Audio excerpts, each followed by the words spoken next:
नमस्कार, स्वागत है आप सभी का खबर दिन भर आप देख रहे हैं और आपके साथ मैं हूं पुनीत। चलिए खबरों की शुरुआत करेंगे और सबसे पहले बड़ी खबर की करेंगे बात। मध्य प्रदेश के बाद छत्तीसगढ़ में भी गौवंश मिला है, गौवंश का सिर मिला है। दुर्ग में गौवंश का सिर मिलने के बाद हिंदू संगठन भड़क उठे हैं और हिंदू संगठनों ने जोरदार प्रदर्शन किया है। पुलिस ने प्रदर्शनकारियों को हालांकि खदेड़ दिया है। पटेल चौक पर गौवंश का सिर मिला है। गौवंश के सिर को पुलिस ने हालांकि जब्त कर लिया है और पुलिस अब पूरे मामले की जांच में जुटी हुई है।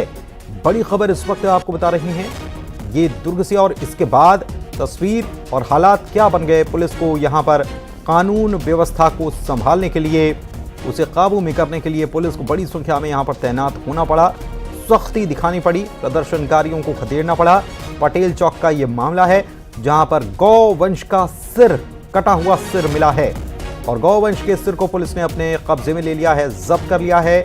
अब पुलिस पूरे मामले की जांच में जुटी हुई है कि आखिर यहां पर ये कहां से आया।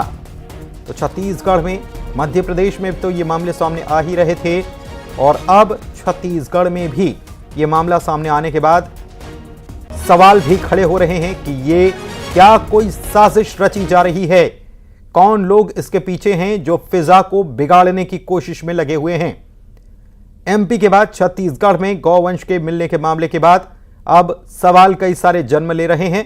दुर्ग में भी गौवंश का सिर मिलने से हिंदू संगठन भड़क उठे हैं और जोरदार प्रदर्शन करते हुए यहां पर ये नजर आए हैं। इसके बाद पुलिस को यहां पर अपनी कड़ाई दिखानी पड़ी और प्रदर्शनकारियों को खदेड़ना पड़ा।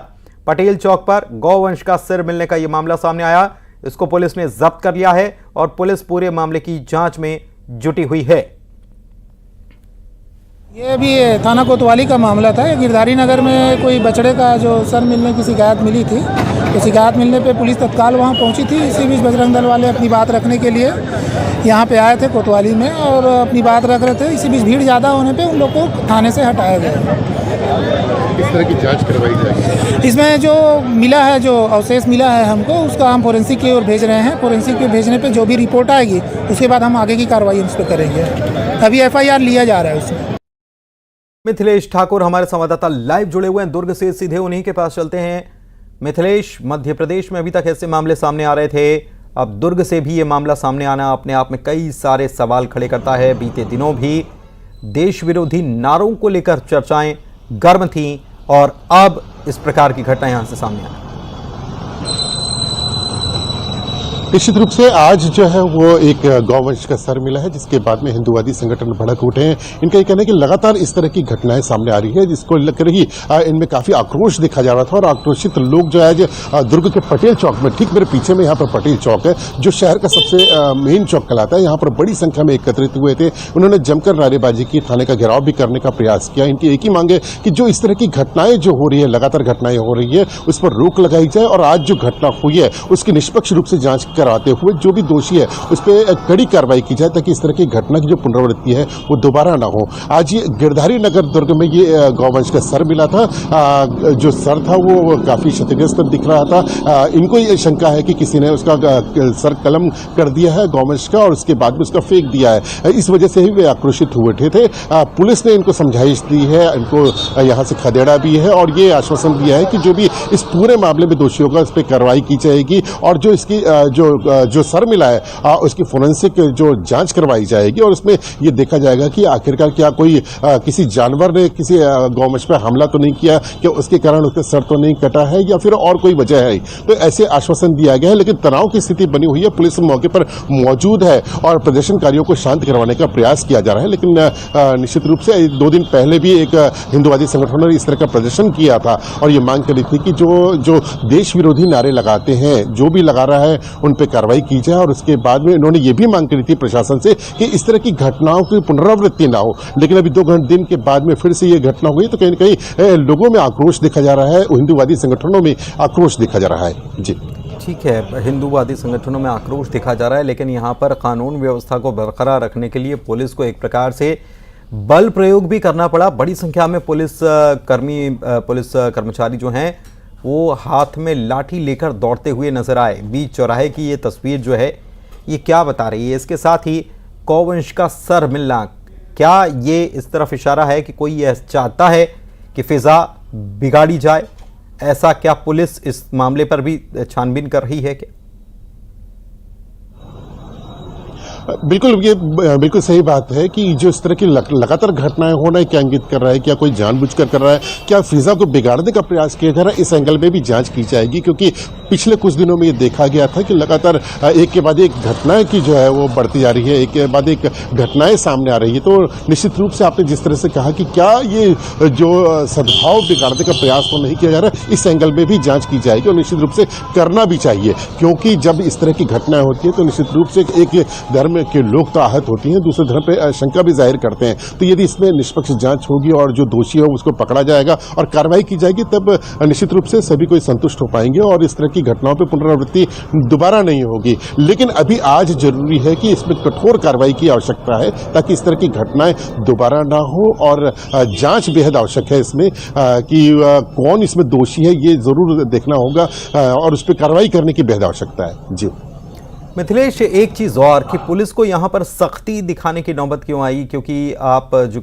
बता रहे हैं उस अनुसार यहाँ पर पुलिस से जांच की मांग करने पहुंचे थे, लेकिन यहाँ पर क्या उत्पात जैसी स्थिति बनती हुई नजर आई, इसलिए पुलिस को यहाँ पर दौड़ाना पड़ा यहाँ जो प्रदर्शन करने आए थे उन लोगों को? निश्चित रूप से जब से ये घटना सामने आई है उसके बाद से काफी तनाव की स्थिति देखी जा रही है। और जिस तरह से मैंने कहा कि जो मेरे ठीक पीछे में दिख रहा है चौक, ये दुर्ग का सबसे प्रमुख चौक कहलाता है, जो जहां पर सामने में कलेक्ट्रेट है और ये मुख्य चौक है जहां से हर किसी का आना जाना होता है। सबसे बड़ी बात यह है कि यहाँ पे सामने मस्जिद भी है, मजार भी है और इस वजह से कोई स्थिति ना बिगड़े इसलिए यहाँ पे भारी मात्रा में, भारी संख्या में पुलिस बल तैनात किया गया। पुलिस के समस्त उच्चाधिकारी यहाँ पर मौजूद हैं और जो प्रदर्शनकारी हैं वो कहीं न कहीं बेकाबू होते हुए नजर आ रहे थे, उनको नियंत्रित करना बेहद आवश्यक है, इसलिए उनको खदेड़ के दूर किया गया है ताकि वे फिर से प्रदर्शन ना करें और कोई तनाव की स्थिति दोबारा उत्पन्न ना हो। तो यहाँ पे भारी फोर्स लगा दिया गया है ताकि कोई भी प्रदर्शनकारी है अपनी सीमा रेखा को क्रॉस ना करे और कोई भी लोग है जो कानून को अपने हाथों में ना ले, अन्यथा उनके खिलाफ भी कार्रवाई की जाएगी। तो पुलिस समझाइश दे रही है, उनका ये कहना है कि हम इसको भीड़ को कंट्रोल करने के लिए ही ये इनको भगाने का प्रयास कर रहे हैं, इनकी कोई मंशा नहीं है। इनको ये पहले ही कह दिया गया है कि इस पूरे मामले में जांच करवाई जाएगी और जो भी दोषी हैं उनके खिलाफ में कार्रवाई भी की जाएगी, तब इनको चले जाने चाहिए क्योंकि आश्वासन दिया गया है। इंतजार करना चाहिए फोरेंसिक रिपोर्ट का कि कब फोरेंसिक रिपोर्ट आएगी और फोरेंसिक रिपोर्ट में जो भी आएगा और जो भी जांच में सामने आएगा इसमें कार्रवाई की जाएगी। तो ये लोगों को शांत करने का ये प्रयास किया जा रहा है, लेकिन एहतियातन पुलिस यहाँ पर जो है भारी संख्या में मौजूद है और लोगों को नियंत्रित करने का प्रयास किया जा रहा है। जी ठीक है, एक चीज़ और मैं आपसे समझना चाह रहा हूं कि बीते दिनों गिरौदपुरी जैत खम के मामले को लेकर जो प्रदर्शन देखने को मिला था, नाराजगी देखने को मिली थी, कहा गया कि उसे सही समय पर टेकल जिस तरीके से किया जाना चाहिए था वो नहीं किया गया, आक्रोश बढ़ता गया। पुलिस को यहां इस मामले में इस बात का ख्याल रखना बहुत ज़रूरी हो जाता है मिथिलेश, उस घटना से सबक लेने के बाद। निश्चित रूप से जब भी कोई प्रदेश में कोई बड़ी घटना होती है तो पुलिस इसमें भी ध्यान देती है कि आखिरकार वजह क्या रही थी, क्या जिस तरह से पहले जो घटना हुई थी वो घटना क्यों बढ़ी। यदि इसकी समीक्षा की जाएगी तो ये बात भी सामने आएगी कि यदि पहले कोई कार्रवाई की जाती तो शायद ये घटना इतनी बड़ी ना ही होती। और इसमें तो ये बिल्कुल एहतियात ये बढ़ता ही जा रहा है क्योंकि जिस तरह से घटना हुई उसके बाद में तत्काल जो है पुलिस यहाँ पर मौके पर पहुंची है, शव को जो सर है गौवंश का उसको अपने कब्जे में ले लिया, उसको पोस्टमार्टम के लिए भिजवाया गया और लोगों को आश्वासन दिया कि जल्दी इसमें एफआईआर दर्ज की जाएगी और एफआईआर दर्ज करने के बाद में जो दोषी हैं उस पर कार्रवाई की जाएगी। इससे इन तमाम जब ऐसी कोई घटनाएं होती है तो इसमें ये जरूर देखा जाता है कि इसमें जल्द से जल्द कोई कदम उठाया जाए, ये बेहद आवश्यक होता है। और दुर्ग पुलिस ने ये बिल्कुल इनको आश्वासन दिया है कि जो एफआईआर दर्ज की जा रही है, एफआईआर दर्ज करने के बाद में फोरेंसिक जांच करवाई जाएगी और जांच में जो भी रिपोर्ट आएगा उसके तहत में आगे की कार्रवाई की जाएगी। तो ये एहतियात पूरी तरह से बढ़ता जा रहा है, लोगों को समझाइश दी जा रही है क्योंकि ये कभी दुर्ग में ये देखा नहीं गया कि कोई धार्मिक सद्भावना इसको ठेस पहुंची हुई, ऐसा कोई नहीं देखा गया। और ये उम्मीद की जा रही है कि इस घटना के बाद में भी कोई ऐसी घटना दोबारा नहीं होगी और कोई ऐसा सद्भाव बिगड़ने का कोई प्रयास नहीं कराया जाएगा। और लोग समझदार हैं, कभी इस तरह की धार्मिक जो चीजों को लेकर कभी यहाँ दुर्ग में जो है वो कभी कोई बुरी घटना नहीं हुई है। तो ये उम्मीद की जा रही है कि अभी लोग शांत हैं और लोगों को समझाइश देने के बाद में जो कार्रवाई की जाएगी उससे लोग संतुष्ट भी होंगे और प्रदर्शनकारी शांत होंगे। जी चलिए, बहुत शुक्रिया आपका इस तमाम जानकारी के लिए। मिथिलेश ठाकुर हमारे सहयोगी हमें जानकारी दे रहे थे दुर्ग से। लाइव तस्वीरें भी उन्होंने कुछ देर पहले जो भेजी थी वो भी आप देख रहे हैं कि कैसे पुलिस को यहाँ पर सख्ती दिखानी पड़ी। हिंदू संगठनों ने दरअसल प्रदर्शन किया है, गौवंश का सर मिलने के बाद ये प्रदर्शन किया और मुख्य चौक है, तो ऐसे में पुलिस ने यहाँ पर भीड़ को खदेड़ने का भी काम किया है। बढ़ते आगे, सुकमा के सिलगेर इलाके में आईईडी ब्लास्ट किया गया। नक्सलियों की तरफ से यह आईईडी ब्लास्ट किया गया, जवानों को निशाना बनाया गया। जवान जिस ट्रक में थे उस ट्रक को निशाना बनाया गया और ट्रक में था राशन यानी कि रसद, जो कि वो कैंप लेकर जा रहे थे। और जो धमाका हुआ उसमें 2 जवान हमारे शहीद हो गए, कई जवान इसमें जख्मी हो गए जो रसद लेकर जा रहे थे। आईईडी ब्लास्ट की वजह से यह धमाका हुआ। कोबरा बटालियन 201 बटालियन के ये जवान थे, इसमें एक ड्राइवर विष्णु आर और शैलेंद्र 2 जवान शहीद हुए हैं और कई जवान इसमें जख्मी भी हुए हैं।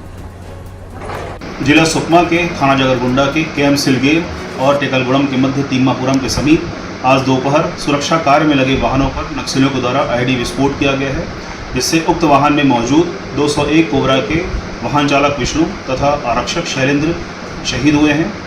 घटना की जानकारी मिलते ही तत्काल वहां पर सीआरपीएफ व कोबरा व पुलिस की टीम पहुंच चुकी है। सभी दोनों ही शहीद जवानों के शव सुरक्षित वहां से निकाले गए हैं तथा मौके पर सर्चिंग जारी है। वहीं मुख्यमंत्री विष्णुदेव साय ने सुकमा ब्लास्ट में शहीद जवान जो हुए हैं उनके शहादत पर दुख व्यक्त करते हुए पोस्ट किया है सोशल मीडिया साइट एक्स पर, और इस पर उन्होंने लिखा है कि टेकलागुड़ेम में नक्सलियों के द्वारा किए गए ब्लास्ट में 2 कोबरा जवानों के निधन की दुखद खबर आई। ईश्वर से दिवंगत जवानों की आत्मा की शांति और उनके परिजनों को संबल प्रदान करने की प्रार्थना कर रहा हूं। बस्तर में चल रहे नक्सल उन्मूलन अभियान से नक्सली बौखलाए हुए हैं, हताश हो चुके हैं और विचलित होकर ऐसी कायराना हरकतों को अंजाम दे रहे हैं। जवानों की ये शहादत व्यर्थ नहीं जाएगी, नक्सलवाद के खात्मे तक हम चुप नहीं बैठेंगे। वहीं धमतरी में पुलिस और नक्सलियों के बीच आज एनकाउंटर हुआ है। ये धमतरी के आमझर में हुआ है, जहां पर पुलिस और नक्सलियों का आमना सामना हो गया, जिसके बाद जवानों ने मुंहतोड़ जवाब दिया। इस मुंहतोड़ जवाब में नक्सली कमजोर पड़ गए और एक नक्सली को हमारे जवानों ने ढेर कर दिया। उसका शव और एक ऑटोमेटिक गन भी यहां से बरामद की गई है, SLR यहां से बरामद की गई है।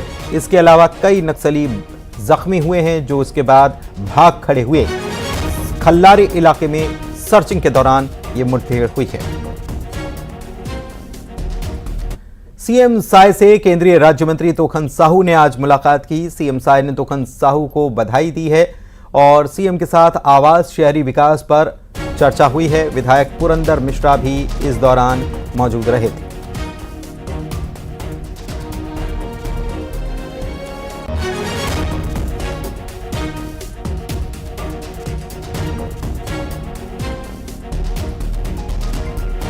केंद्रीय राज्य मंत्री तोखन साहू ने कांग्रेस पर आरोप लगा दिए हैं और कहा है कि कांग्रेस की गवर्नमेंट आते ही छत्तीसगढ़ में स्मार्ट सिटी जैसे प्रोजेक्ट्स में भ्रष्टाचार शुरू हो चुका था। उन्होंने कहा कि इसकी जांच कराई जाएगी। साथ ही कहा कि पब्लिक ट्रांसपोर्ट बेहतरी के लिए रायपुर, बिलासपुर, भिलाई और कोरबा को जोड़ने का काम जो है वो शुरू कर दिया है।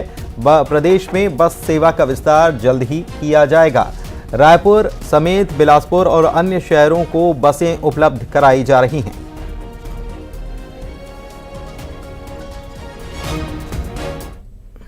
मौजूद है आवास एवं शहरी विकास केंद्रीय राज्य मंत्री तोखन साहू जी, उनसे चर्चा करेंगे। स्मार्ट सिटी सेंट्रल का बड़ा प्रोजेक्ट है, उसकी बात आती है। छत्तीसगढ़ में रायपुर और भी शहरों को जो है वो स्मार्ट सिटी के अंतर्गत रखा गया, लेकिन भ्रष्टाचार की शिकायतें लगातार सामने आ रही। क्या केंद्र का ये प्रोजेक्ट सिर्फ भ्रष्टाचार का अड्डा बन के रह जाएगा या सच में अब डेवलप होगा?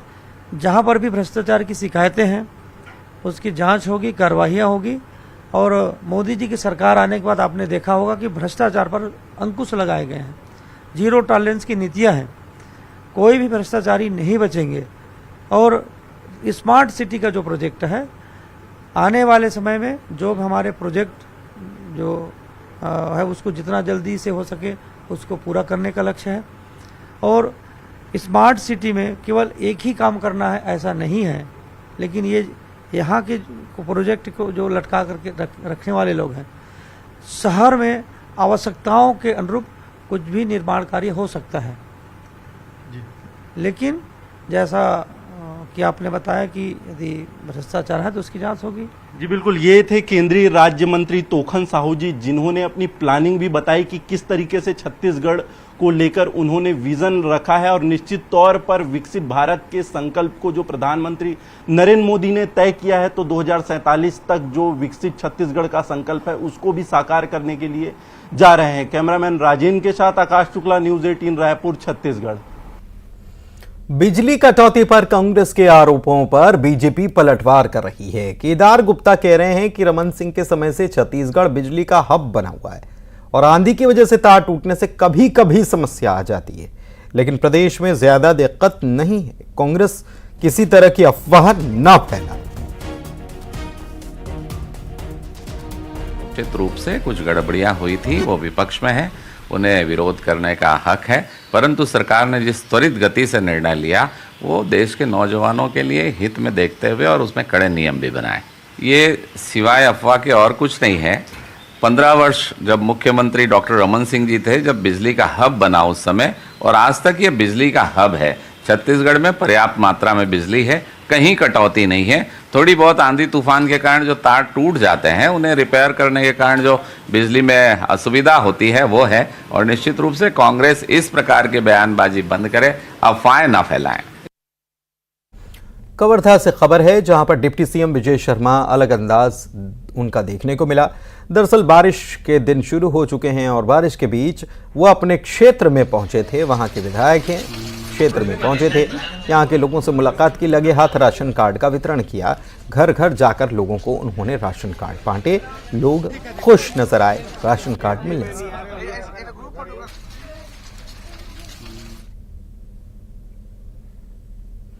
इधर जशपुर में एक शख्स ने